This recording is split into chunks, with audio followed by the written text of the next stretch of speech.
Taffel Railway line. When the coal comes down to Cardiff, I'll be there. When the coal comes down to Cardiff on the Taffel Railway line, with my little pick and shovel, I'll be there. Well, I'll be there, I'll be there. With my little pick and shovel, I'll be there. I'll be there, I'll be there. And when the coal comes down to Cardiff, I'll be there.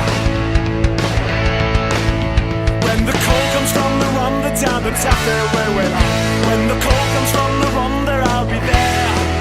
Or when the coal comes from the Rhondda down the Taffel Railway line, with my little pick and shovel, I'll be there. I'll be there, I'll be there. And with my little pick and shovel, I'll be there. I'll be there, I'll be there. Or with my little pick and shovel, I'll be there. Welcome to the Central Stand for the live show. I'm joined by some very special guests: Connor, Morgan, Jordan, Jonathan, and Jamie. How are we, boys? Evening, gents. How you doing, Dan? Yeah, not Evening, too bad, gents. boys. How's everyone feeling so far about the season so far, boys? Good. Well, a little bit nervous for the season, Dan. But Yeah. All right then, boys. Let's get into segment one then. Relegated, lied to, and left behind. This is war for our club. This isn't a podcast tonight. It's a war cry. We've had enough. We're hurting. We're angry. We're broken hearted, but we're not broken. Cardiff City Football Club has been relegated, not just from the Championship, but from ambition, from respect, from honesty. We were told we have answers, a manager by the end of May, a planning spark, something, but did we get nothing? Silence, rumours and confession. So, right, let's start off with Jamie Anderson. You've seen it all, the promotions, the heartbreaks, the rebuilds, but this feels different. How has the club ever felt so soulless, so far from its fans? Do you feel like the people at the top even understand what they're destroying?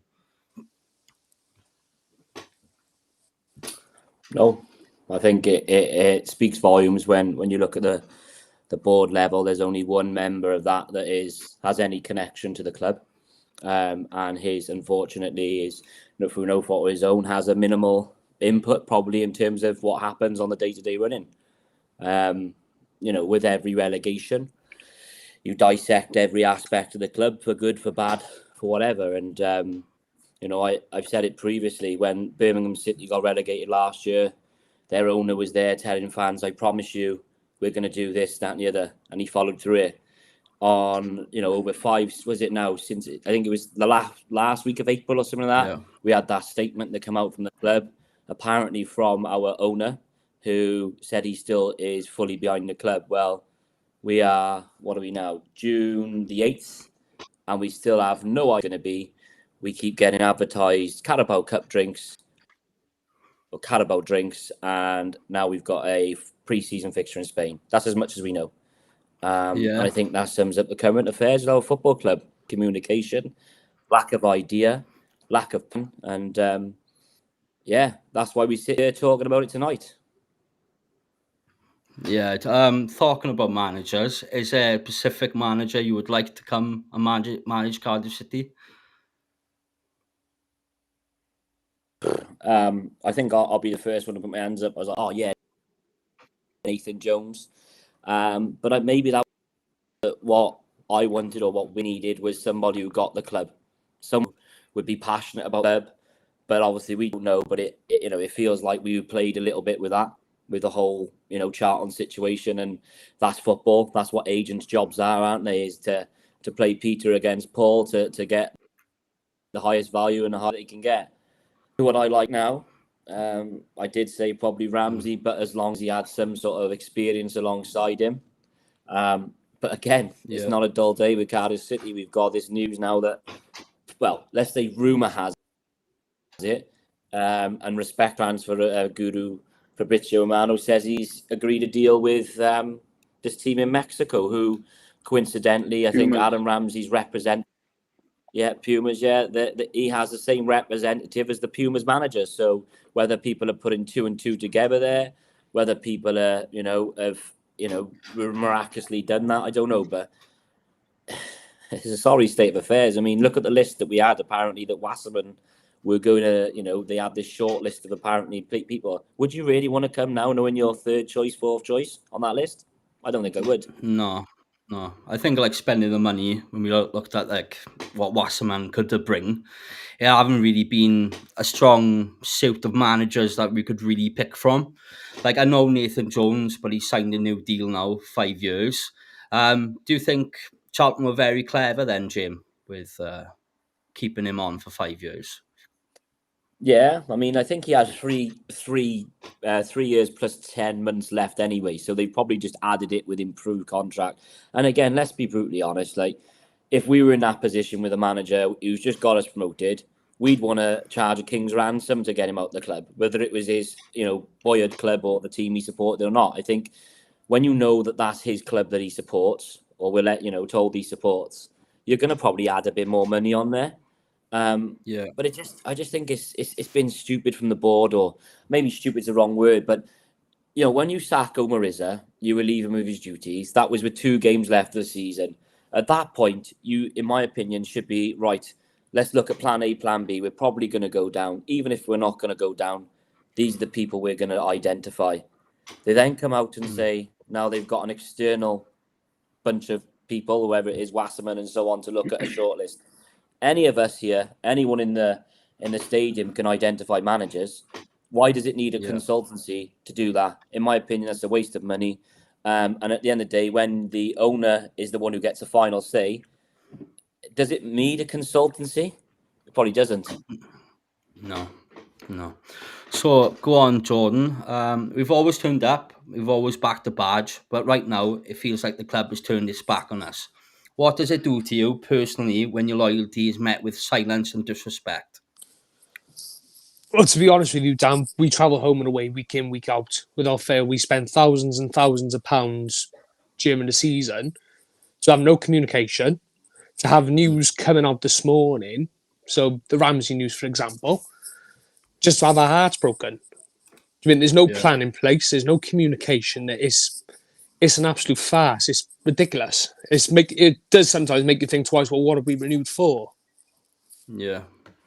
Do you think, do you think with the speculation going on, do you think Ramsey still might come, or do you think he's definitely gone now? Do you think they've not done a good enough deal? My personal, I think it's the agent playing egg games as much as say, well, we'll say you're going here, just for you to stay here. Yeah, I get what you mean, mate. But is there any other manager you think would fit the bill for Cardiff City, mate? To be honest with you, there was only one man I wanted, Dan, and our man's the manager of Wales now. And look how well he's doing. Doing 9 games unbeaten. And Bellamy's doing a wicked job out there. But unfortunately, with the hierarchy the way they are, he won't come here. Yeah, so Connor, talking to you now, you're always real about where we're at, so be real now. Are we being led by people who have no business running a football club? Has Cardiff City become a club of nodding heads and no backbone? Well, one's a banker and one's a car salesman, so I'll leave it at that, you know what I mean? So Ken Show now supposedly doing all these negotiations, and no wonder why we're on our third choice now. Yeah. So who's going to want to come here now knowing your third, fourth choice? Talk to Des Buckingham and Brian Barry Murphy. Des Buckingham, for me, I know we got Oxford promoted, but you look at his record, not very good. And Brian Barry Murphy, he's worked at Man City, he's going to have good connections, but young and inexperienced. We took Rochdale, got relegated under him. Yeah. But I don't think they'll come here now. Yeah, if these people truly aren't fit to run a club, why are they still here, do you think, Con? Mate, I don't think anyone can answer that. No. That's the question we've all been asking for years. Why are they still here and why are they not changing? What's going on for them not to change? Because we're not going forward. We flirted the relegation for the past 4 seasons. Now we've finally fallen through that trap door. And now, go on. What's the plan now to get out of this league? Yeah. Ken Cho come out with all his words. Planning starts now, or something like that, weren't it? Yeah, the rebuild starts tomorrow or something like that. He did say, didn't he? So, Mate, but we still don't know the retained list. Yeah, I think there's a reason why they're still keeping that. I think there's going to be a very few players off there like Rousey and Ramsey I think they're gone, mate. Yeah. Thank you very much, Con. Morgan, to you. You're part of the generation that should be excited for the future, but right now it feels like the future is being ripped away. How do you stay connected to a club that seems to be actively pushing the next generation of fans away? Where's the pride gone? Well, I'll start off with the last bit of the question, but Dan, there is no pride anymore in this club. It's gone. There's no passion from the board down to the players. There's no passion. When Ramsey come in, it was a bit, there was a bit of an uplift, as we all seen. But without anyone who actually cares about the club, there is nothing.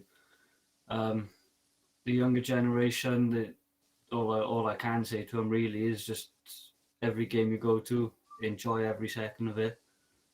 Make the memories with your mates, enjoy the day out, and yeah, just enjoy it, basically. Yeah. Talking about, like, I know me and Cullen have spoken before, like, we've met some fans this year. It's their first season going to watch the Bluebirds in the stadium. What would you say to that generation, knowing that we got relegated in the 125th anniversary, gone down to League One? What is your words of wisdom to the younger fans watching, Jim? Mark, sorry.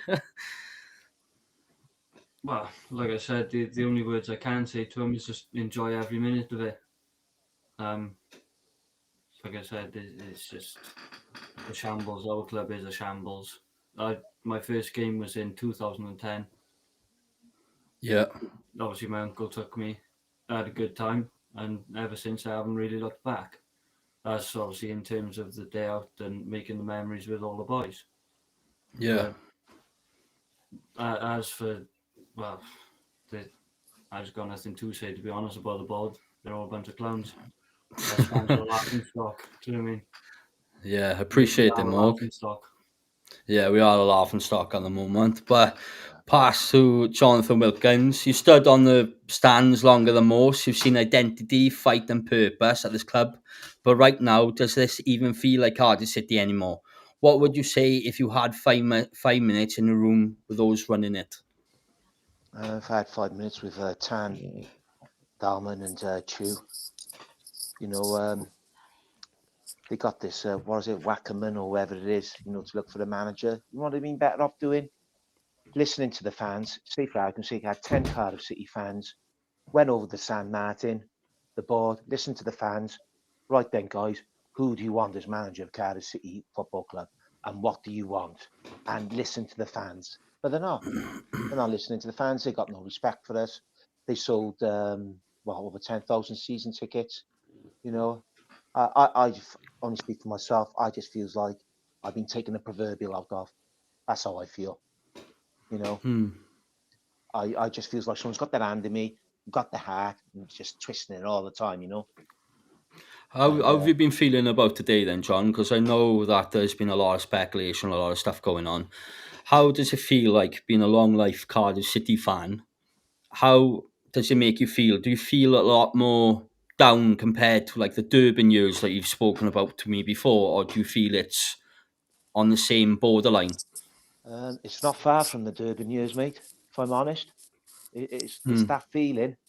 We're not far from that. The Durban years. I can remember the Durban years of, a top gate. If you were lucky, was 5K. If you were lucky, it was like gate of 2,000-3,000.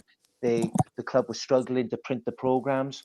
If it was a night game, the lights would go on a couple of minutes before the kickoff. They were real bad times. Real bad times, and it's just no communication, isn't it? For a man who's worth 1.6 billion, and if you're in any business, you always keep your customers happy, don't you? To keep your business going, isn't it? It's not rocket science, and I just think it's disgusting the way they're treating the fans. They don't deserve the 10,000 they got who renewed their tickets. They're quick enough to advertise, renew your season tickets, make sure you got your seat by the 5th of June and whatever it is and all that. They're quick enough to do that. But when you want to find out what is going on with the club, which every Cardiff City supporter, fan, if you're a season ticket holder, you just pay on the gate. It doesn't matter. You're paying money into that club. You're supporting that club. You got every right to know what's going on. And it's like trying to find the secrets of NASA, isn't it? Nobody's telling you nothing. Yeah. It's a shambles. Talking about people, a lot of people have said, like, oh, be careful what you wish for with Tam, boys. This is a good question to everyone. Yeah.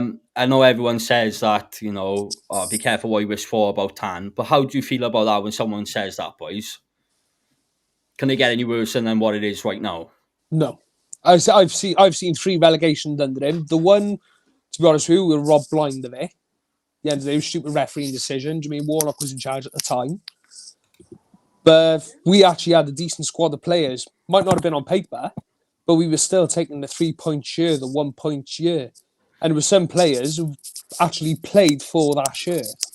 Yeah. But after that, it just started going downhill. And it's a case of, do you build yourself back up? And Tan's not willing to do nothing about it. So now it's a case of, forget this Salah case now, just sell up and go. Anything else, boys? Anyone like to say anything before the 18th minute? Well, I think there is people who wants to buy the club, but he's asking too much for it. Yeah.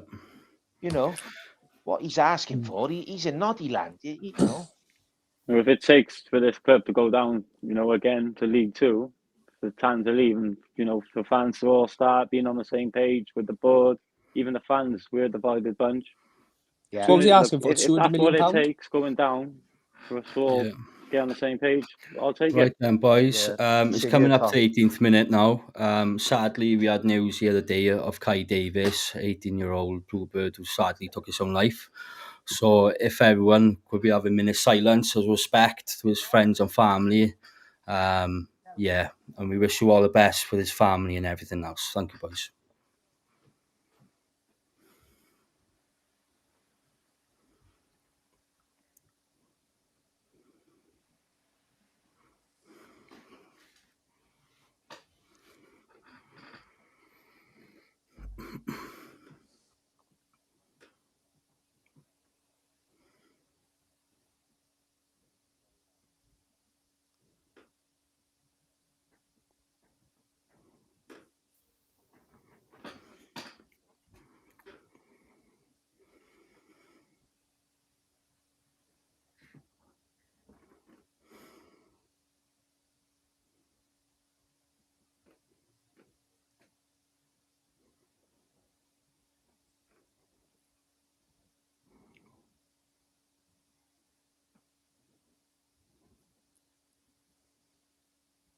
Thank you very much, boys. Appreciate it. Thank you.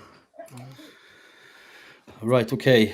So we're going to go on the next segment now, boys. We pretty much covered, all the questions with that one. Right, so the segment 2 is enough. Fans demand real change. The fans have given everything, a passion, time, money and loyalty. And what have we got back? Silence, broken promises and lies. They ignore the trust, they ignore the fab, they don't answer questions, they don't show respect, they hear us but they don't listen. It's clear now this club is run by yes men. People are too afraid to challenge the status quo. People who treat the fans as a nuisance rather than the heartbeat of Cardiff City. We've waited, we've been patient, but we've done being ignored. Enough is enough. We don't want apologies. We want action. We want real change starting now. So, Jamie, what does it say about Cardiff City that even the people meant to represent the fans, like the Trust and Fab, are shut out, ignored, and treated like enemies? It's a modern football, isn't it? You see it at Premier League clubs. You see it at every club. Well, let's say the vast majority of clubs around the world. It's almost like a power trip, isn't it? Is almost like, we're the owners. We can do as we so please and what have you. And it's never nice. A little bit of communication. I think Mehmet Dalman had said it himself that, they were going to work on, improving communication. I think that was one thing when when the trust had put things out, and I think that was a shock to fans because they thought, well, hopefully you're gonna practice what you preach, but that hasn't really transpired. And the statements that came out upon in April when it was a club statement and then a quote personal statement from Vincent Tan, a lot of people said it just felt like, you know, he genuinely used like an AI or whatever just to write it. You know, like a bot it was so generic that it's like words are cheap, you know, talk is cheap, but actions have to follow. And, you know, it was a terrible, terrible season last year. To only win, was it, a fifth of your games? You're never going to stay up. And yet, you know, you question things about the running of the club. You question things that are rightfully things to question. And it feels like at the time you may as well be, speaking to brick walls. Now, I'm not saying that for 1 second he's not keeping the lights on the stadium. I'm not saying that, you know, the wages haven't been paid. And yes, there are other clubs like Reading that were in a worse position than us. I completely understand that. But someone commented there about our identity. You know, we enjoyed the 125th year kit because it's solely got a Bluebird on it. That's our identity. And yet, when the questions were asked in regards to the next year badge, if it's going to stay, the answer was no.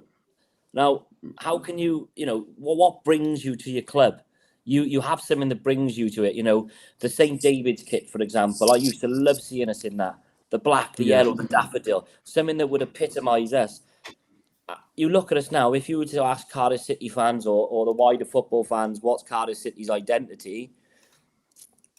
I don't think they could probably tell you. And like someone has also said in the comments earlier, you know, it feels like your soul's been ripped out a bit. You know, it's you know, I spoke to Johnny earlier on, and Johnny, when the news came out in regards to sort of the Ramsey situation, it feels like we've been led down the path at times, and we're like hoping that we're going on this journey, but in actual fact, we're just going round and round and round. And it's just like, where does it end? You know, we still haven't got a manager. All right, that might happen tomorrow, but why has it not happened 4 weeks ago? Yeah. You know, there's so many questions that leave fans annoyed because they're not being answered. Because they're not being answered, your question then follows it with another question. Because, you know, like you said, it's just direction of the club. Why is there no full-time person footballing expertise there? These are all questions that we've been asking, not for just this year. We've been asking for the last 10 years.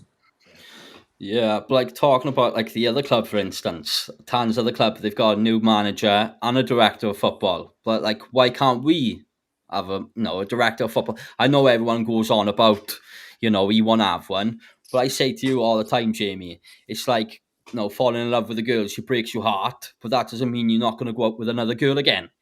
Do you know what I mean? I don't, you know, for me, look at it, I don't know salaries of football. I don't profess to know all this, and you're never probably going to know. But surely, when you've spent money in the past on some absolutely atrocious signings, you know, you've got to look. Someone said Cornelius in the comments.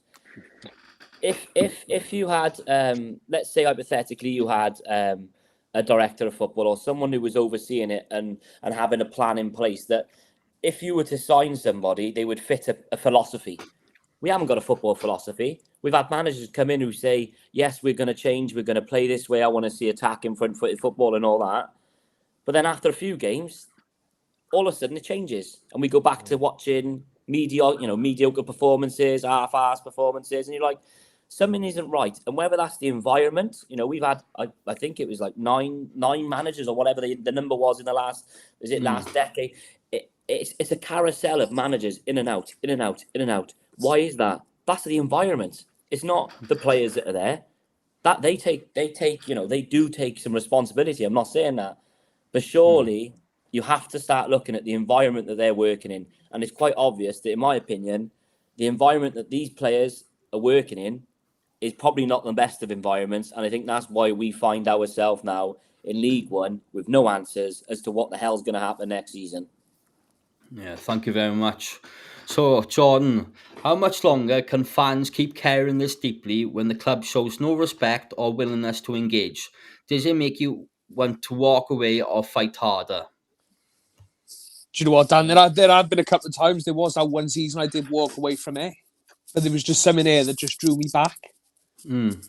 But it's a case of now, with League One football coming up, is it going to be a case of a year down the line, it's going to be League Two football, which is going to draw less of a crowd? And again, Johnny has just said then, 10,000 people have renewed their season tickets. I did by the morning they come out. I thought, right, get it done, happiest days. But is it going to be a case of next season League Two? Is it going to be less than 10,000? I don't know. To be honest, mate, it's a hell of an achievement, League One, and we've already sold 10,000 Yeah. season tickets and class. I think the club don't deserve the loyalty of fans, to be honest with you, mate. No. No, you don't. But We travel home and away week in, week out. That's how dedicated.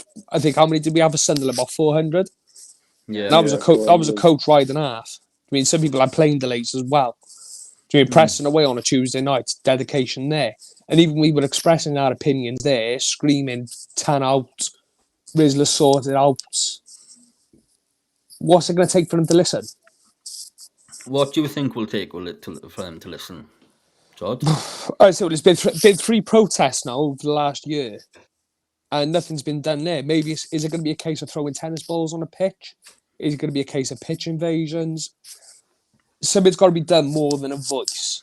Actions speak loud. They speak much louder than words. Yeah, but also, but how do you turn that anger into action? What would real fan resistance look like? I know you were talking about chucking balls on the pitch, but what do you think would be the best solution? Actually getting a board that listens. Do you feel like you're a million miles away from the club? Oh, 100%. So the only bit of communication I probably get all year round is if a signing comes in or when the season ticket prices come out. That's the only bit of communication you really get.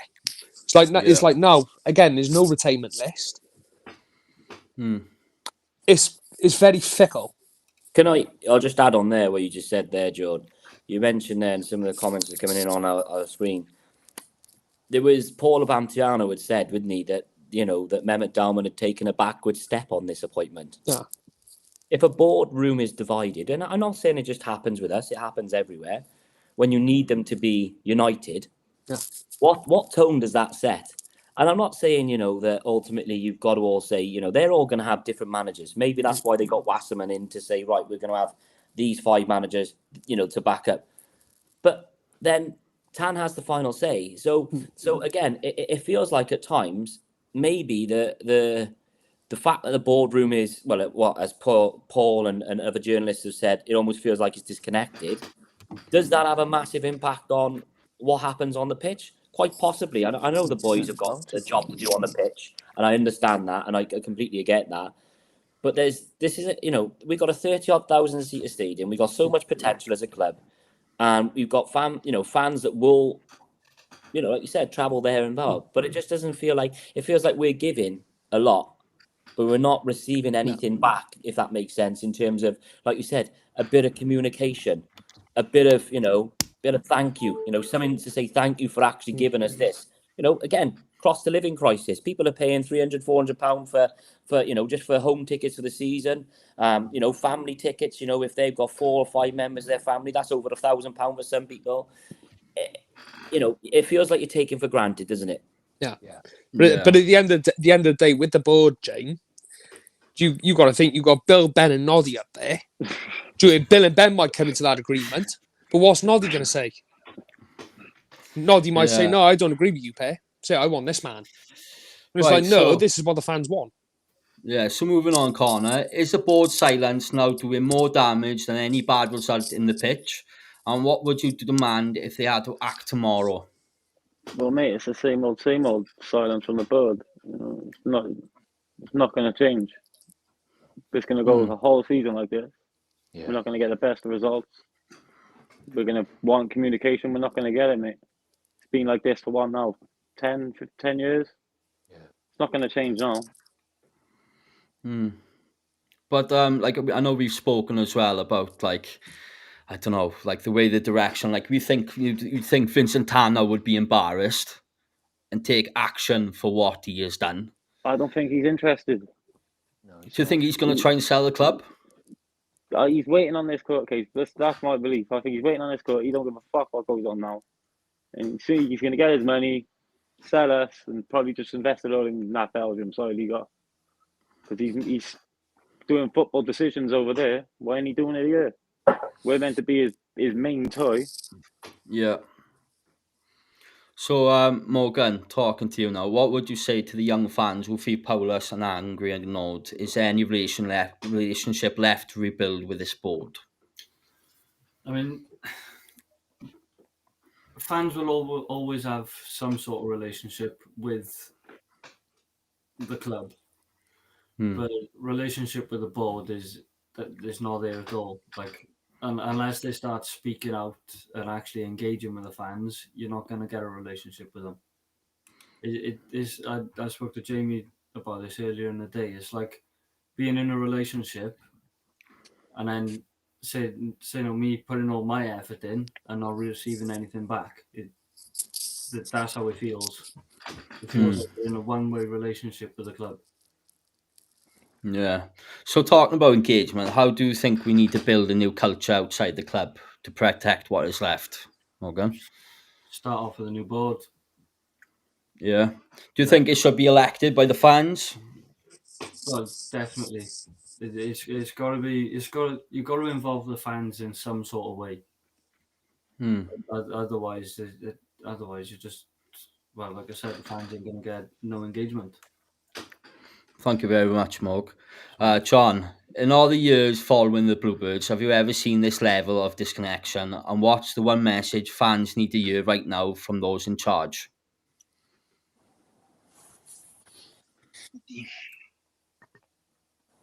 I just want the board, but the board is so stubborn, isn't it? There's so many control freaks. And the boys keep saying it. They're just not listening. They're just not listening.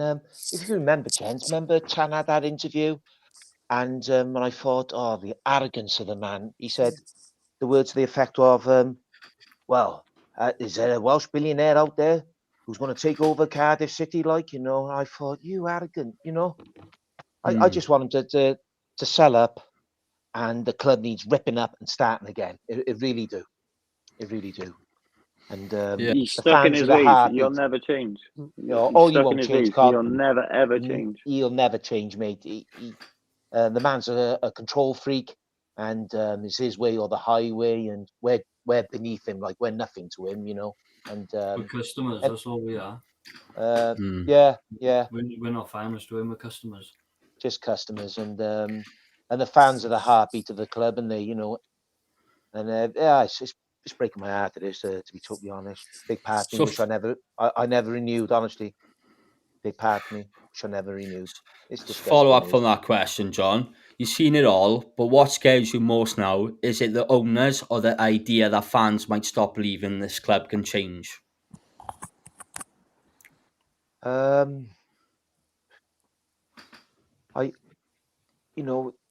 When I talk to the older heads, like I've been going down since '77, like since I was a youngster with my late father, right? And when I talk to the older heads, Cardiff City's never been a well-run club, right? When Fred Dewi had it, and when he flogged Toshak to Liverpool, they lost thousands there, Cardiff City. Trust me, they lost thousands of fans there. He lost thousands of fans going on with Tan, with the Red. He lost thousands of fans there. That destroyed the club, as far as I was concerned.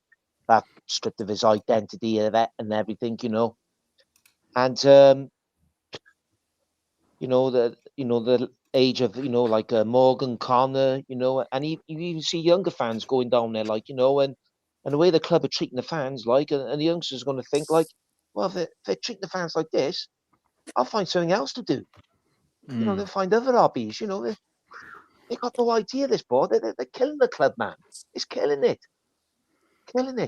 They should be getting around the schools and stuff like that, like, and getting the youngsters involved, like, and sell the dream. If you want to start off a business, you've got to sell the dream, haven't you, to your customers and stuff like that, isn't it? I just don't get it. I really, really don't. It's so frustrating.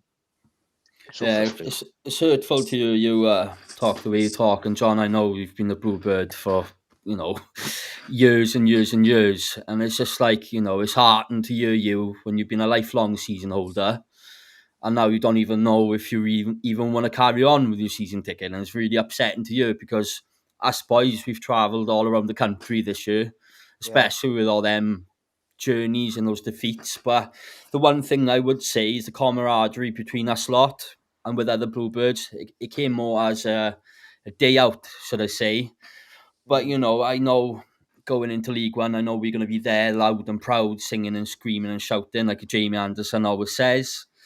But yeah, let's get on to segment 3 now. The relegation pain, then and now. The relegation is gut-wrenching. We've been there before, but this time feels different, heavier, lonelier and angrier. We've been betrayed by the people we trusted. Vincent Tan says he watches the games, but many fans have never heard from him directly. Ken Chu says the plan starts tomorrow, but the fans are still left guessing.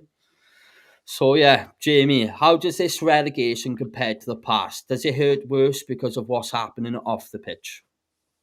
Yeah, I mean, again, the relegations of the Premier League and things like that, you knew there was still revenue coming in from parachute payments, and we had at the time, obviously the most recent one, we had Warnock, so we thought, oh, maybe there's a sort of mature head there, but it just feels like we're regressing as a club. I mean, we've had one top half finish in the last 4 years. We've been on a slow trajectory, but it's not something that wasn't upcoming. We've had, people always remind us you only stayed up the other season because Reading had a points deduction, for example. And again, you talk there about someone like Tan and his interests and all this. For me, if you're interested in something or somebody, you're there in person. And I know it's so far away, but at least commit to, say, coming over a few times a year. I know he's not probably going to be received well, but at least he could say, well, I told you, from his perspective, I've been there. It's not my fault, blah, blah. Last year, I've seen Morgan, Jordan, and everyone else upset, and I just felt numb at the end of the year. I really did. I was speaking to Johnny in Norwich, and I was like, it just felt like you knew it was coming. You knew it was coming. The writing was on the wall. You saw a good handful of players not giving two hoots. And consistently last year, for a side that apparently have one of the highest wage bills in the league, they were just giving let's say below par performances, and that's putting it generously. Let's be honest. They're all in it together, like the old High School Musical. It starts on the pitch. That's what we look at, don't we? The pitch. When players are shirking out of 50-50s, nah, that doesn't scream Cardiff City to me. Cardiff City is built on hard-working people, from what I know, good, passionate fans, and you hope your players resonate and appreciate that. When you see a centre midfielder jumping out of a challenge because someone's running in at him a bit thing, doesn't matter if you get hurt, mate. You've got that badge on your chest. You're playing for 20,000 fans plus. You put a shift in and come off that pitch, happy and that you've actually you've given your all. Didn't see that last year. 9 victories all season. We gave too many sloppy goals away, and then there was a lot of finger pointing. It's not my fault. It's your fault. It's not me. It's you. It comes down to, for me, the environment. You should be held accountable for your actions, and I don't think at times people are being held accountable. Again, you mentioned the retain list. I'm not saying that we should be privy to it by any means, but we're all speculating as fans. What team are we going to have next year? Because there's been no communication. We could have on paper one of the better teams, more experienced teams, or we could find out that players are going left, right, and centre because of the uncertainty at the club. Now we've got, there'll be players who, when the transfer window opens up in a few weeks, bang, gone. So yeah, it's hard to talk about it. It sounds daft me saying that because I talk all the time, and I'll admit that. But what is positive from Cardiff City? Maybe the occasional youngster coming through. That's the only positive I can probably say. Yeah. Thank you very much, Jim. Yeah, it's very difficult, mate. But to follow up on that question, mate, do you think this is just the result of a bad leadership or something even deeper?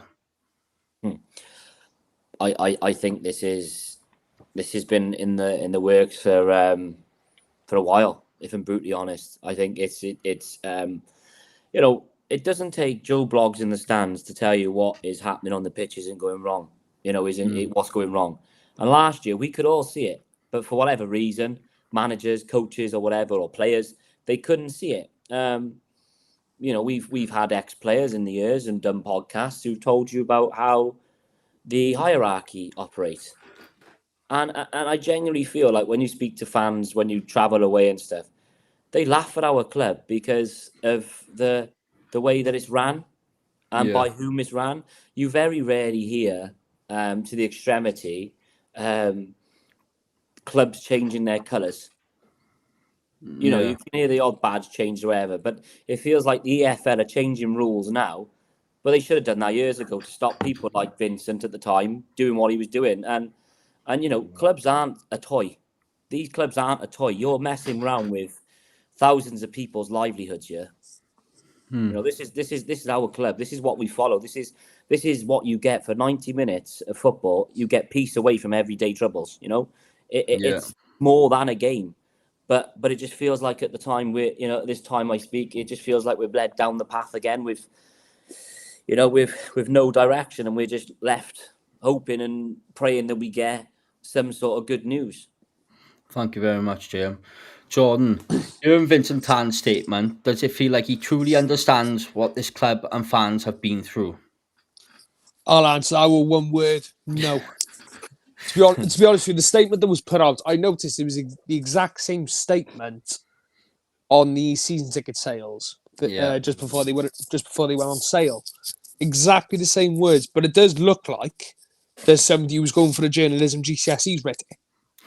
Yeah. They want to go for an A-star GCSE journalism. No. Does it show laziness and no care? To be honest, the man's never cared. If he did care, we'd still be either pushing for top 6 in the Championship or maybe still scraping a relegation but surviving the Premier League. Yeah. At the end of the day, Jamie's just hit the nail on the head. He's worth so much money that he's not pumping into it. And he's earning all these monies for like McDonald's out in Malaysia or JD Sports in Malaysia, whatever it is he's from. And we're just not getting nothing for it. And I'll touch up on the subject as well with the director of football situation. What's wrong with offering maybe a club legend, i.e. your McNaughtons, your McPhails, or anybody in that aspect? What's wrong with offering them a few grand a week? Just say, come and work with us and then work with the management material and try and give them that word of sense. Yeah, mate, it is a very tricky one, but what do you think Vincent Tan needs to do now, mate? What would you like him to do? Again, it's communicating with us. There is no communication there. At the end of the day, it does seem like that he's not interested at all. It seems he just wants to take his money, set up, off you go. But he wants £200 million for a football club, and at the moment, he's not going to get £200 million for the League One football club. Be lucky to get 100, if that. If Tan truly doesn't understand what we're going through, should he still be the one steering the ship? Can a distant owner ever earn back trust? Maybe a new investor would earn that trust. Because if he communicates with the fans better than what Tan can, then you'll earn that trust straight away. Do you mean you've had your Ridsdales, you've had so many investors. Some of them have communicated with fans, some of them haven't. But Tan's probably the worst one that I've seen in this. I've been going for 18, 19 years.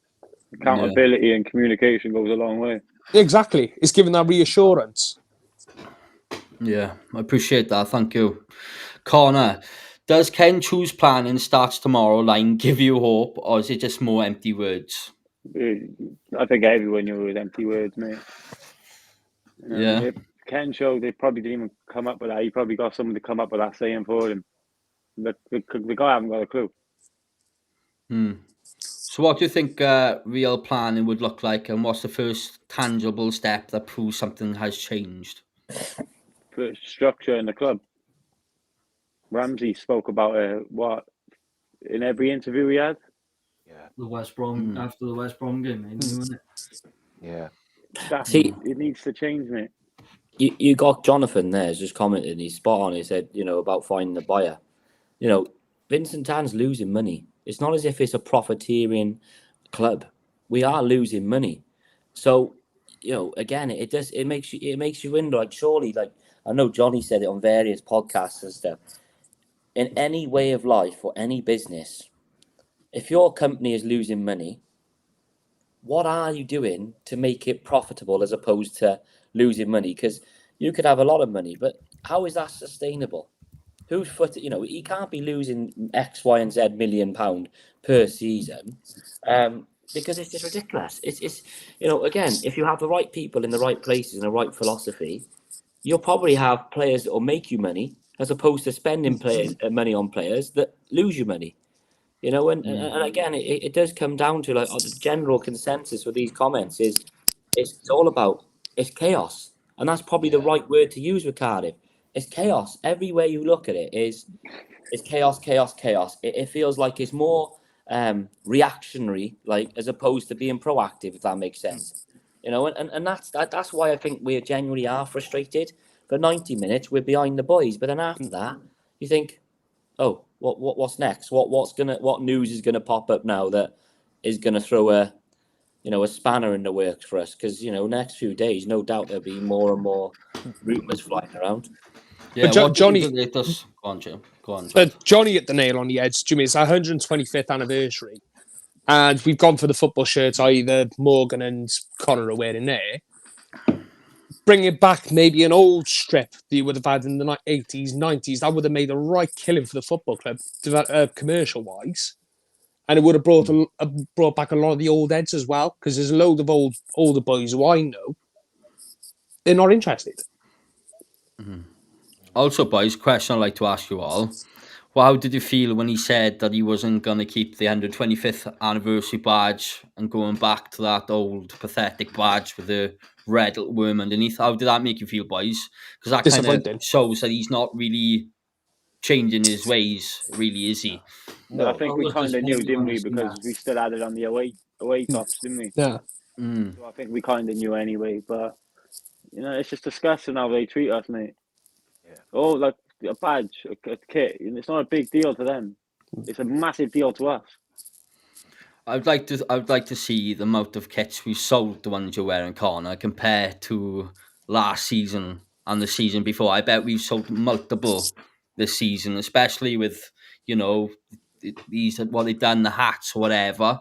But Morgan, going on to you, how do you cope with the pain of relegation when the club feels so out of touch? I haven't taken it very well. I'm not gonna lie. Me and Jordan were two of the fans that cried Yeah. at the end of the game. Yeah. And they caught us on Sky.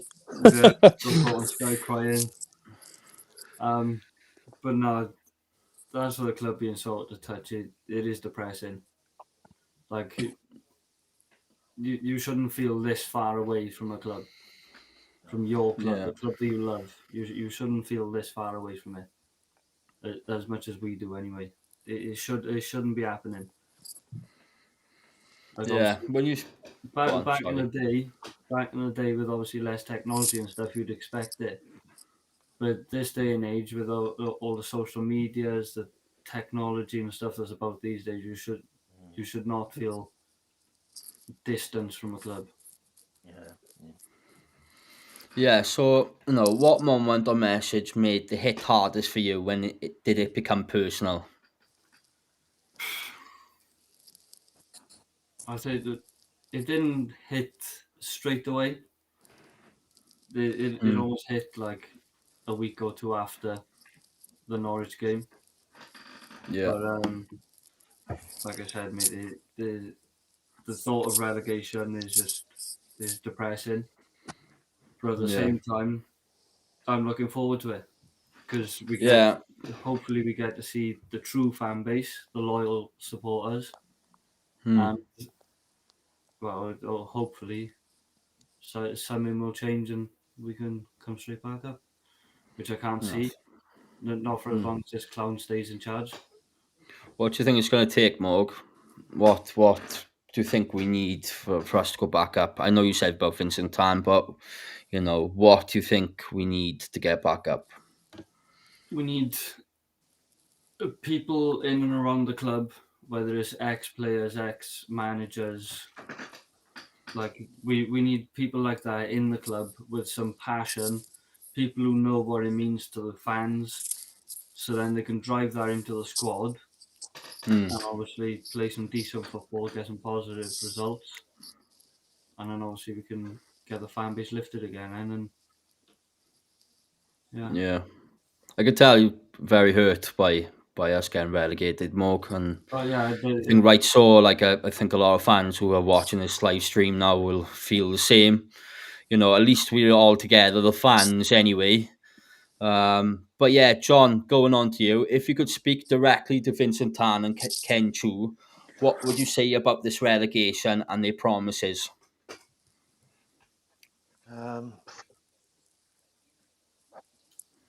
I'd shoot from the hip. I would. I'd just say everything that you said's a lie, and I can't stand liars myself personally. You know, give me a thief any day. You know where you are with a thief or a liar. Nah, I don't like being lied to, and what it's just, how can I put it? It's with Tan, there's an old saying in there, you know, with someone like that who's a control freak in it. You can't reason with unreasonable people, can you? You know, and nothing's going to change unless he sells up and goes. Nothing's going to change. Nothing's going to change. Yeah, just seeing this comment here. We won't see all the loyal supporters until them red seats are changed to blue and the worm is removed. Even that might not be in all the boys, bring all the boys back, but it's a start. Do you agree with that, John? Yeah. You got to start from somewhere, innit? You know, I never liked them red seats from day one. Flipping horrible, man. You know, I was brought up. Cardiff City was blue, like, you know, but hell, not flipping red. Flipping, I was like watching flipping Wrexham play, you know. But and Notts Forest, whatever. But yeah, you got to start from somewhere, and you know, I just want more communication from the board, which I know is not going to happen. You know, I might as well just go urinate in the wind, like, you know. But I'm doing my very best, not to swear, gents, you know. But they're not listening to the fans, who are the heartbeat of the club, and you had like a Rizzler saying, we don't know what we're talking about, blah blah blah, you know, and us supporters older than us who've watched thousands and thousands of games, I think we all got an idea how a game of football should be played, you know, and I'm upset. I'm hurt, and not so much with the relegation, like, you know, I've seen it all before, like, you know, but it's just with this man. It's not just with the manager, like it's the way we're being treated. Like, you know, I feel like I'm being taken for a mug, you know, and I don't like that. You know, it's not showing any respect whatsoever, you know, and I just don't like it. I don't, and I think there's something more going on behind the scenes which we don't know about. I could smell a rat somewhere, gents. I really can. Is boys, would anyone like to elaborate on what John have said, or are you happy to go on to the next segment?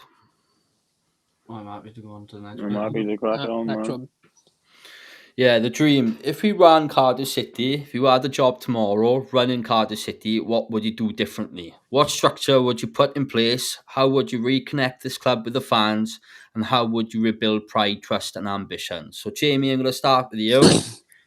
If the club was yours to run, what would be the first thing you change and why? I think you'd have to do your history. I think when obviously Red came in, a lot of people kind of, they lost the love for the club, didn't they? That wasn't the Cardiff City they knew. Johnny said Cardiff term's always been blue, which it has been. I think you need to appreciate the history of the club. When you go into a club, this is not a club that's died and restarted or whatever. This is a club that from 1899, has come through. And I'd be the first one looking at the history. I'd be reaching out to people that have played for the club, whether they're still alive from the 60s, 50s, whatever. And I'd be putting people in there that put the club first before themselves. I think you've really, really got to have enough of those people that give a shit. Oh, sorry, broke the rules. Give a big toot about the club, because this is a club that means so much to fans, right? And if it's ran properly, I think people will really, really get on board with it. The yellow, the colours of the Riverside AFC, which is our history. We're never going to see them on a kit. Why? It sounds petty, I know, but that's part of an identity. We haven't got an identity, so identity would be first. Then I'd identify people that I feel would work for the club, that would benefit the club, not them, just for the pay packet, would love the club. And then I'd look at structure. Everyone knows, like Ramsey said, the structure of the club is non-existent or is very, very poor. So therefore, we need to implement a safe structure that's sustainable, that's operational, and that, let's be brutally honest, Brighton of old were at the Withdean Stadium, and and they were nobody. Look at the Brighton of new now. because they've had a structure put in place. They had the right people in the right roles. And I think that's what I do. And again, like I said, it's club first, then everything else will follow. If you don't want to be part of that Bluebird, you've got to listen to the fans, like Gareth's just said in a comment there, and appreciate what it means to the fans, because we can all go into jobs that we don't necessarily like but get a good pay from it. That's no problem. But does it really hurt enough? Because it hurts us. And like I said, we're all talking about it now, and we're still, feeling the pain and the numbness from this uncertainty. A follow up to that as well, Jim. Like, I'll talk about like a 5-year plan, but talking about like the last day of the season, then, mate. How did it make you feel knowing that we were going to League One and thinking now, what structure do we need? What 5-year structure would you put in place for this club? It's hard to say about a 5-year structure when I don't think there's a plan in place for next week. It very is, like I said earlier on, it feels very short-term focused. And this is not a dig at, Omar Izza by any chance or whatever, because at the end of the day, he did have good moments with us, but when a club takes its time to make an appointment, that's no problem. But then there's taking the mick a little bit. And loyalty becomes stupidity, in my opinion, when you keep backing the same horse that isn't getting the results that you need. Do you know what I mean? Like the here and now, we need to really, really do our homework on what League One is going to be, because you've got the likes of Bradford who've come up from League Two are going to be on a high. You've got the pitches. Let's be brutally honest. I went and watched. I watched Exeter down in Exeter when Joel Colwell was there, and it was a very, very hard pitch. It's not going to be these perfect pitches that you're used to seeing in the top leagues. So that's going to be a completely different ball game again, because you need to have a different thing about you. You need a bit of physicality, and I don't think we've got enough physical players in our team that will put themselves around. Because I do worry. I felt like at times last year we got bullied. Yeah.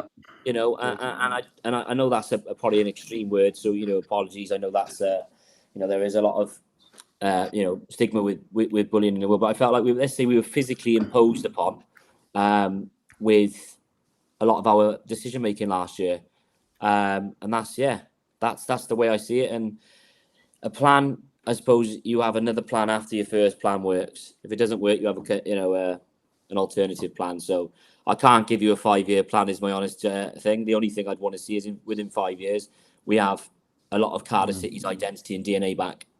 Yeah, great stuff, Jim. I absolutely love that, mate. Jord, how would you rebuild the relationship between the fans and the board?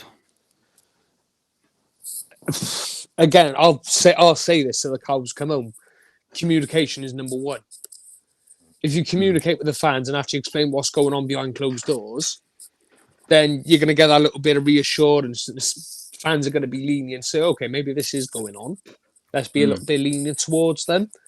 But Jamie just hit the nail on the head then. It's looking back at history and then trying to find out what we can do next. Yeah, it's great stuff, mate. Yeah, I honestly agree with you. I think we just need a really good structure and get this plan in place. But follow up, you want to rebuild the relationship, but how do you do that when there's so much anger and distrust? What would be your first olive branch? Joanne, there'd be so many things I'd do. It'd be insane. Yeah, but elaborate. Again, for me, the main thing is it boils down to the communication. So at the end of the day, you stood there, for example, Jane, you go to the front of the stadium, you take your daughter around there, and his players will communicate with you. But you never see Tan, you never see Chu, you never see Dalman. It's like they're interested. It's like they're not interested at all. Do you mean at least turn up, give their little fans a bit of advice, the words they want to hear, and say, yeah, everything's going to be okay. And we will try and rebuild this football club now in League One. But at the moment, have we got that reassurance?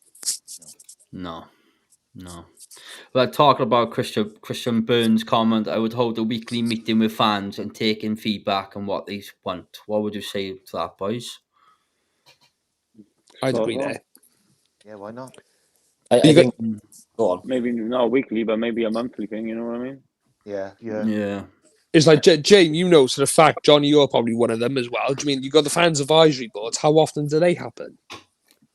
I think I think we have 3 or 4 meetings a year. But again, like again, It's not Don't enough. get heard. no, but Don't get heard though. the fan advisory board, I think it's a new sort of a new thing that's going around, which is government led and almost where a lot of fans are feeling the same way we're probably feeling. So the governments want, you know, fans representatives to hear, you know, to have someone to hear their voice. And again, you know, Rome wasn't built in a day. You kind of, you know, you can go in with a generic set of questions. You know, everyone can put their thoughts across, and we'll try and do that. But again, when you put that to the floor, it's got to be received, isn't it? And you know, and again, I think at times like when things go bad at our football club, they go catastrophic. And I struggle to think of something at our football club at the minute, and that we've done probably positively that we can actually put out there and say, look how much we've done. It just feels like at the minute we're the center of everything that is negative, and it's just like, is there any need for it? Because there are good things that go on in the club, but we need to hear more of those good things as opposed to, you know, almost being fed, you know, in the things that we don't necessarily want to hear, if that makes sense. Connor, what football philosophy or culture would you want to install to bring Cardiff back to its roots? Well, we're all football fans, mate. We all want to see high pressing, don't we? We want to see players running for 90 minutes, not walking around, jogging around half-assed. We want to see 100% from the first whistle to the final. But how do you make that work, you know, from the Championship to League One? Reality, is culture more important than results? Mate, you look at some of the football that's being played in the lower leagues now, mate. It's not all physical now, just hook the ball up. A lot of these teams now are, you know, building out from the back, pressing further up the pitch. And you need good coaches for that, which is what Ramsey wants. You know what I mean? He won't take the job unless he gets them good coaches. He knows the job will just eat him up. Yeah, I think you can't blame him really, boys, can you? Because you know, at the He award wants best for the ceremony, club. he was kind of in a nice way of putting it. He was trying to tell the club, this is the structure. You know, the fans, as Jonathan says all the time, the fans need to be close to the, you know, the board. The board need to be close to the fans. But you know, have you heard Jamie? You said it before. You go to these meetings, and you got a representative of the board. You know, and you can't really talk about how you feel or what you want to get out, is because it's not the people there and not there for you to listen. So I bet it must be frustrating. Yeah, it can be, but again, I think it's not just. I suppose it happens in a lot of meetings. I think there's SLO meetings and things like that where fan groups go in to discuss all other aspects. I just think there's probably people that echo a lot of what we're saying, and it's probably a common thing for us all. We can all see what writing's on the wall, but again, if like with this committee that we're selecting or identifying the manager that they think, or the top 5, one man has the trigger to change things with a click of a button. Now, if you don't want to do that, and he's not going to do that, for example, then you just sell, you know, you sell a dead horse, isn't you? You know, it goes on, you know, it just goes in one ear, out the other. I think that's what we need to change as such, is we need for the person that is the highest power in our club, and that is our owner, to almost feel what we feeling, and to feel like we're being listened to, because it just feels like, again, you're banging your head against the wall. And I'm saying that because the comments coming in now and stuff like that it's genuinely frustrated. And over the last few weeks, because of the time that's now getting closer to pre-season and other teams around us are announcing things, you naturally get a bit more anxious as to what the hell are we doing. And I think that's where, if there was communicated like it was at the first instance, in a few weeks we will get a manager. Well, a few weeks has now become a month. Yeah. So we were already, because we already employed Errol Buller by now. Where was it, Wednesday or Thursday? It was a year, you know. We So fucked around with him as well towards at the end of the season, giving him the new contract. Look how much we fucked around with that. So that took longer than what it was supposed to. So Morgan, going on to you, what role do you see the next generation of fans playing in shaping the future of this club? What role? I'm not going to think too much about my answer here, but all I'm going to say is to the younger generation is just keep supporting Cardiff, keep loyal to them, and just keep the faith. Nice one, That Morg. is all you can do, is just keep the faith, like I have for the last 20 years of my life. And obviously, even up to Johnny's age, like you just got to keep the faith. That's all you can do. Thank you, Morgan. Jonathan, what legacy would you want to leave if you had control of the club? If I had control of the club, the legacy I'd like to leave is that the board of directors and everyone from the club, and I keep reiterating myself all the time, like to one blue in the face, from the toilet cleaner up to the hierarchy, that we're all singing from the same hymn sheet. That's what I would like. You know, we're all in this together, and there's a structure in place. You know, like Rambo touched on, and you have to be careful what you were saying, but he was right in what you were saying, and that's the legacy I like to leave. And not forgetting as well, there was a comment earlier on, and don't forget the support from the Rhondda and surrounding valleys as well. You know, you want to get to the schools up there as well, like, and sell the dream to the youngsters as well. You know, because there's a massive fan base there on, you know, the Rhondda valleys and Merthyr, blah blah blah. You know, you don't want to lose that as well. You know, that's the legacy I'd love to leave behind. Like that, we were all singing from the same hymn sheet. You know, I couldn't care what league we were in, like, you know, but we're all together as one. That's what I would like. But with this current regime with Tan, he's like Jamie just touched on, he's like banging your head against a brick wall. He's not, and Connor touched on it, he's not going to listen. It's his way or the highway, and he's not going to listen to the fans, and it's going to be same old, same old, same old. Nothing's going to change unless he flags up and go, and we get new people in. And that's how I feel. All right then, lads. Quick fire questions now for everyone here. Where do you think Cardiff are gonna finish next season, boys? At the moment, I can see it being a massive Bottom half of the table. relegation battle again, to be honest with you. I think we'll be mid-table, bottom half. I reckon probably mid-table-ish. Just miss out on playoffs, maybe.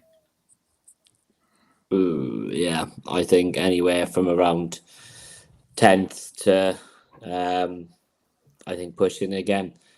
We're going to be there to be shot at, aren't we? And again, I know it's all this bloody cliche saying on paper, but there's players, if we keep them, that should be ripping up the League One, no disrespect, you know. But again, it's attitude and application, isn't it? You win your battles, you do the fundamentals right, and you'll build a platform. But if you don't do that, then you're going to be everyone's whipping boys, aren't you? And you're not going to get respect off anyone in League One, that's for sure. You're going to be there to be shot at. So yeah. And the most awkward thing is as well, everybody seems to forget, is 4 goes down in League One.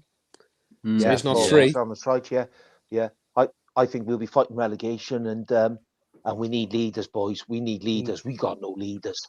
We need 2 grizzly, ugly centre halves. No nonsense. And a goalkeeper. We need that. I think we need 2 new goalkeepers. I really, really do. Because that Yank, I calls him Jigsaw. Every time a cross comes in, he goes to pieces. Honestly, you need a goalkeeper to command this area. 2 grizzly centre halves. We got to get the balance right with the team as well. Can't just rely on all the youngsters. We need a couple of quick winger. Yeah, right winger. Ready, centre mid. Like someone's going to put his foot in there. You know, it's some fullbacks. Yeah, we need an extra striker as well, I reckon. Major overhaul. Got to get this balance right. So if we don't, I think we'll do well to stay in this league, mate. That's where the retirement list comes into it, see, because we don't even know who's staying and who is going. We could have like 7 different strikers there. Yeah. As much as we bang on about the first team, it's not just how the 2 youngsters I worry about as well. Your Dylan Lawlers now, who's just got his first call up now for Wales. Your Kapakiaos, your Tanzania Kuas. Yeah. We need to start implementing them in the team because they're going to be gone now to bigger clubs. I totally agree, Con, and their agents will be onto it as well. Like, and the agents will be saying, like, if you want to get better and all that, you'll have to you want to go to a better team and to improve yourself, blah blah blah. You know what I'm trying to say, don't you? But it's nuts. It's nuts as well because I'll touch upon that because there's so many youth players. One of them I know quite well, which I'll give a shout out to him now, the Wigley family from Pentwyn. Yeah. Do you mean I know him quite well, and Morgan's a hell of a talented player. But again, it seems to be the club are not interested in bringing those youngsters through. Like I said, Joe, me and Jamie have obviously seen the 21s player. Morgan Wigley, he is a good player, to be fair to him. Yeah, boys. For this time now, anyone in the comments now watching this, please write some questions now. We'll take the last 10 to 15 minutes. Questions for the boys. So if you have anything you would like to ask the panel, please comment. But boys, what do you think? What sort of player do we need for this division, boys? Big characters. Big characters. Do you mean we need your Bellamy type players, your Whittingham type Aggressive players. attackers. We need attackers massively. I went up to Stevenage to watch them play against Birmingham, see Eli King, and Eli didn't play, but for about 50 minutes, Stevenage, the more of that and against the Birmingham side. Birmingham bought on a 6'6" centre midfielder. That made a difference. Again, I think it's having options. I think you can't have too many of the same players who do the same thing because you haven't got variety. Last year we went too many square pegs in round holes, in my opinion. We were expecting players to play in their unnatural positions, and to be fair to them, they at times they did quite well. But again, you've really got to nail it, and you've got to have the right mentality, because I think mentality wins you points and it also loses you points. You have a negative mindset from minute one that replicates for your performance, isn't it? And we see that too often when we're coming out the changing rooms. We feel like a second half we look like we're sleeping, after half time. So you've got to be at it for 90 plus minutes, I think. Yeah, this is where you need like your Phil Dwyers, like your Lyndon Jones, your Pontins, or your Phil Stance, your Paul Ramseys, your Bambers, your Peltiers, your Morrisons. We need leaders, and that's why we went down last year. No leaders, didn't score enough goals, couldn't keep a clean sheet. That's why we went down. Simple as that. Yeah, so we've got a question from our good friend Kyle. Do you really think we had buyers actually came in for us, or do you think it was utter nonsense? I think it was nonsense. We heard about that Lim Kok Thai, was it? Of a Malaysian billionaire earlier on in the season, about him swapping businesses with Thanos, I think, because he wants his son to run a football club. I think it's all bollocks, mate. Why would anyone want to buy us? I just think that, like you said, it's like the price is right, isn't it? I think if anyone did inquire, they were probably quite shocked by the value that was wanted, if at all. I mean, again, it's a very complex thing. I'm no businessman, but you'd have to have a good percentage, especially with the EFL now with their fit for purpose things and stuff like that. It's a long process being sold. So who knows? But if we did have a buyer, we'd probably be stupid not to entertain it, I think. Yeah, because there was that David Sullivan as well. Oh. But I know it's still got the shares of West Ham, I believe, like a 30% share. I'd say whether if he'd be the right man for it, I wouldn't know. No. But then again, I'm not a businessman. I can just buy my own. Yeah, right. Another question by Lee. Anyone thinking we're going straight back up in for a shock mid-table if we're lucky, but up the diff? Will be Yeah. He's not wrong in saying that, Lee. No, he's spot on there, Lee. And my opinion, we'll do well to stay up, mate. We do well to stay up. It took Sunderland 4 years, mind Jensen. It took Sunderland 4 years to get out of there. Yeah. Yeah. Now look at him. Leeds have been there. Yeah. Bolton are obviously still Sheffield, both of them. Forest have been there. Yeah. I say, how long were Leeds down there for? Oh, That's a good question by Logan. Yeah. Would you set up like Sunderland, for example, have a young squad with a few leaders? That found. Oh, Yeah. that's a hell of a Blueprint's question, there. mate. Fair play. Yeah, absolutely. I The would. blueprint is I there. would, yeah. Build a squad. Yeah, Is there any indeed. youngsters, lads? Is there any Build a youngster squad lads around coming through the Not just academy? that, not just Sunderland. You look at Leighton Orient as well, because obviously they've went down out of the league and they obviously lost in the playoffs.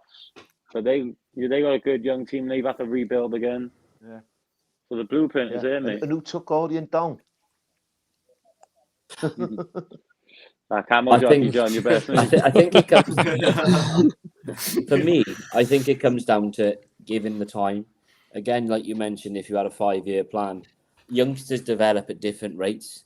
There could be some that develop when they're hitting 2021. There could be some that fly on the scene when they're 20, in their early, 18, 19s. But you've got to have a platform for them to do it.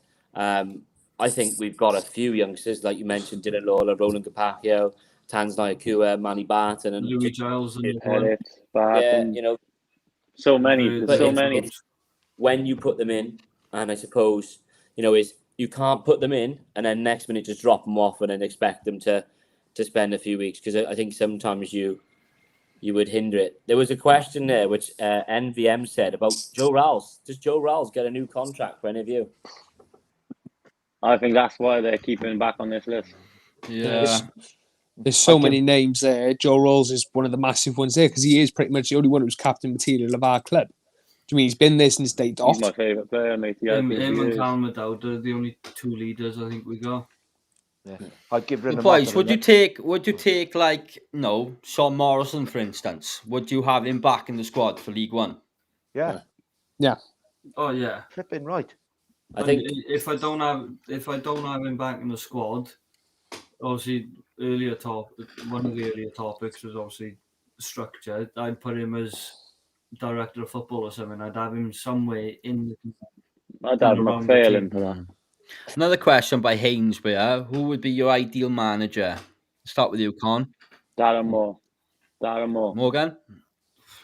don't know. Obviously, if we could get him, it'd probably be Nathan Jones if we could have got him, or Ramsey with the right coaches around him. Yeah, Jord. And to be honest, I think I've already touched on this. My ideal manager, again, he's managing Wales at the moment. Craig Bellamy. Yeah. We watched him doing things on the touchline, giving players the lecture that they needed, and all of a sudden, bang, two goals out of nowhere. John? There is a shout for this. Bellamy was my. I wanted him a few years ago. Bellamy. To be honest with you. I'm gonna say, if we were gonna go someone next now, someone like a Dave Challoner, someone who's got everything to prove, but are we in that position at the minute to have an experimental manager per se? I don't know. It's a hard one to say, isn't it? Especially when the managers we all liked have probably gone now. I'd probably give Neil Warnock another chance as well, to be honest. No, he won't come back. You got no chance there. No. Yeah, it was that thing going around that rumour, innit? About, was it like 100k a game, was it? Was it 100k a game, boys? Was it? That he was offering? I said we'd all love it Managers. because of what he'd done prior, but I think be it's fair, because I the think he was legacy one of before, innit? Do you know what I mean? yeah. I don't think it'd be good for us if we wanted to move forward to bring Warnock back right now. But he left at the wrong time, mind, because I think you could see the cracks that were starting to show. There's a reason he left. Pressure on the board. How can we to push change? Right, that's another question. Marlo, very negative today. Let's see the development this week. Manager, players, staying, going, and then we can decide on the season ahead. Protest, pre-season, Spain can get in trouble then on pitch, etc. Yes, Marlo. Got the right answer over there, mate. And this is it. I think with all the sort of reaction, let's say, to the whole Ramsey to Mexico and what have you, I think has almost exemplified now the pressure even more. It's put more air in that balloon that everyone's just going to pop.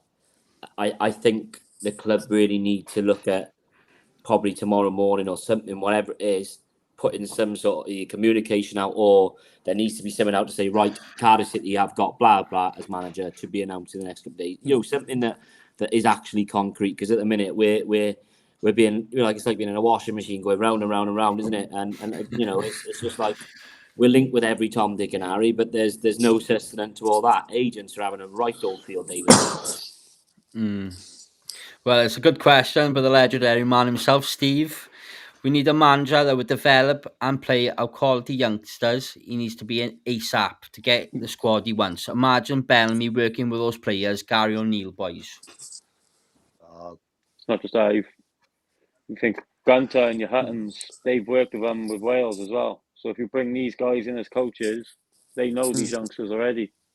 Yeah, I like Gary O'Neill. I mean, I think, you know, the only issue there is, isn't it? It's funny how when they get sacked, a lot of the time they're still on their contracts being paid from like Premier League club and stuff. So you'd have to stump a lot of money up for someone like that, you'd imagine. I think Kyle's on about there. Is he on about probably Cooper without leaving that Gary that Alan Tate behind? Cooper would be a brilliant one, but he's probably pushing for a higher move, isn't he? Yeah, it's one of those. To lower our expectations a bit. Oh, Gareth's got a lovely question there. Yeah, we've got the old players at the club, Roger Gibbons, Damon Cyril, etc. Do you think they could do more to get those at the top and players come into now? What is it like to represent Cardiff City, and what does the Bluebird mean? That's a hell of a question. I'll take that. I think yes, I agree. I think, you know, look at these youngsters now. You look at, say, Isaac Davies, right? Kean Ashford. They're fans. They've got a picture of themselves at Wembley all those years ago and stuff. They really do give two hoots if we lose, because it doesn't affect them just as a player. It affects them as a fan. And you can see that, like, even at Norwich away, you know, and various losses, it upsets them.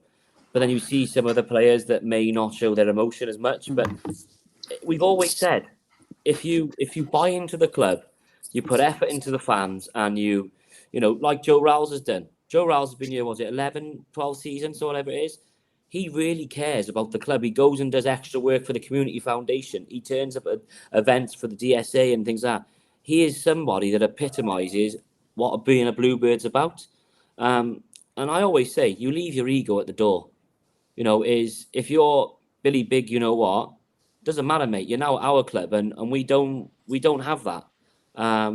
We just need a bunch of grafters, like it is in the valleys, like it is in the, you know, in Cardiff and the surrounding areas.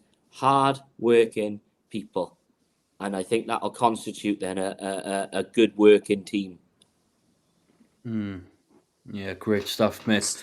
Well, boys, last one but least, are you hoping that we're going to find a manager by next week, boys? Yeah. You got to. Hope's the operative word. It's the hope that kills us, Kai. Darren Pearce rocks up the pre-season, my head's gone. Well, Yeah.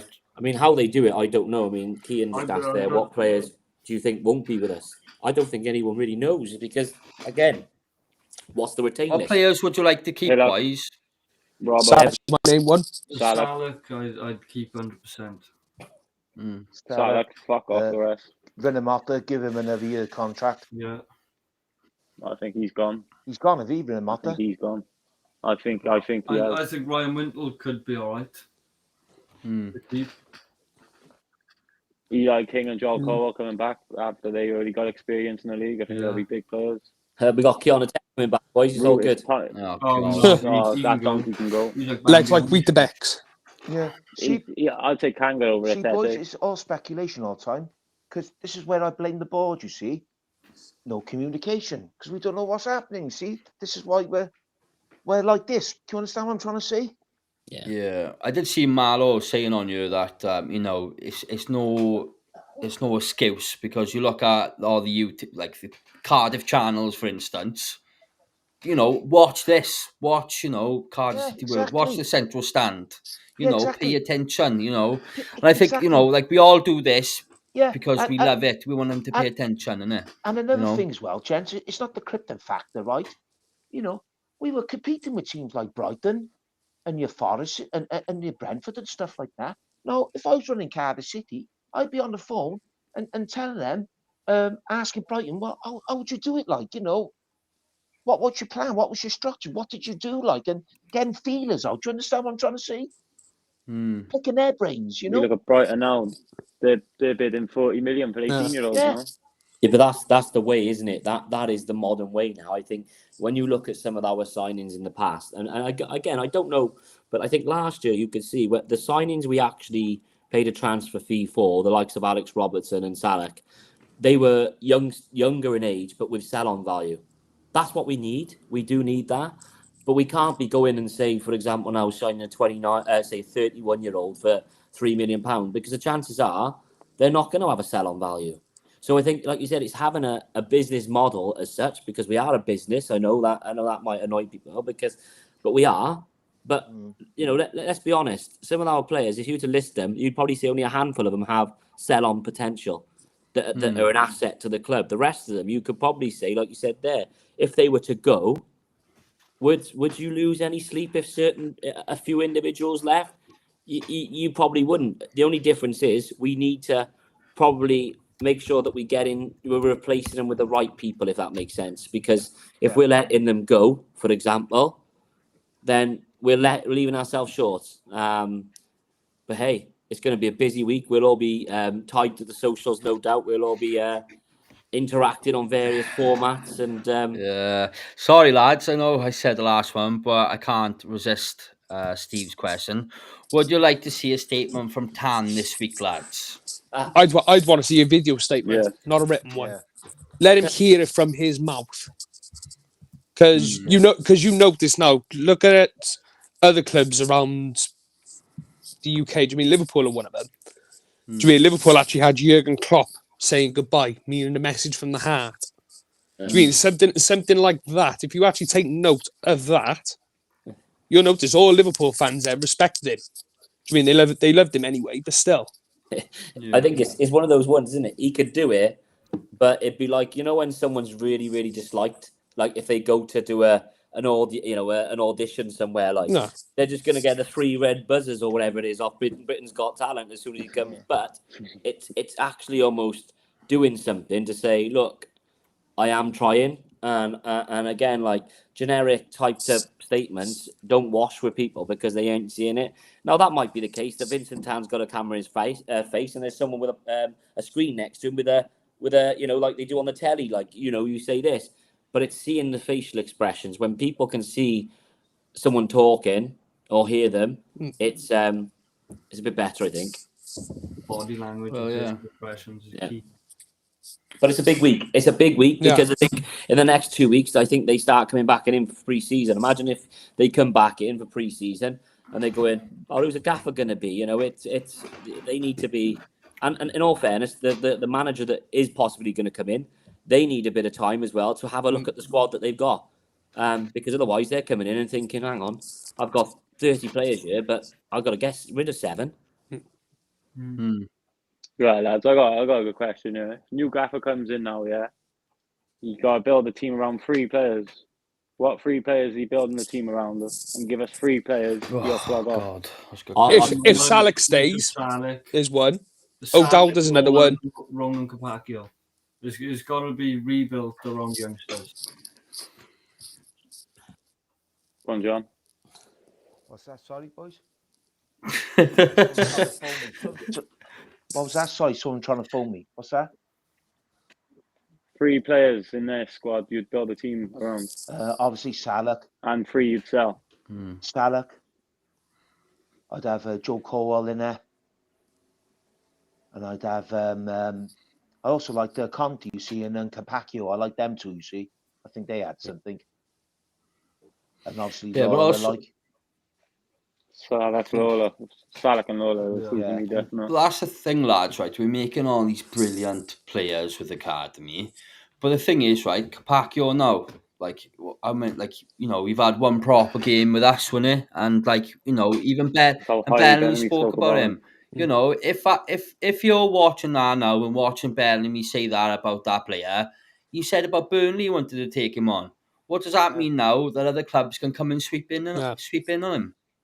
That would have been when he was like 16, 17 as well. And Burnley were going to pay good money for him as well. I think they were willing to pay up to like 4 to 6 And I million. think they were they interested in Isaac as Yeah. well. Burnley, Isaac Davies. yeah, when Bellamy was Lawler with is another company. one, lads. I think they offered a few Yeah, I million think for I had him. Lawler, Barton, and most probably Selleck. I would have, boys. Go on then, lads. 3 players you'd sell. 3 players players you'd I'd slide sell. off. I don't think it's nice to say that, but you know, if you want to say that, boys, but It is after relegation, man. like I- you know, go on, John. Keeper. James, sorry. You can Yaku go. is gone for me. Hovas Hovas one. one, he can go. Yaku Mate, number 2. Robbo's one. El for me. I don't think Cid, he's a Tara, good egg. he can go. Yeah. Oh yeah. El Ghazi, Mate, No, they're gone anyway, and they out of contract. and Yeah. I'd probably go. Well, But lads, thank you very much. I hope you all guys enjoyed the first stream. Lads, it's been emotional. Keep the faith, and we shall see you at the stands. Nice one, boys. cheers, Nice Dan. one.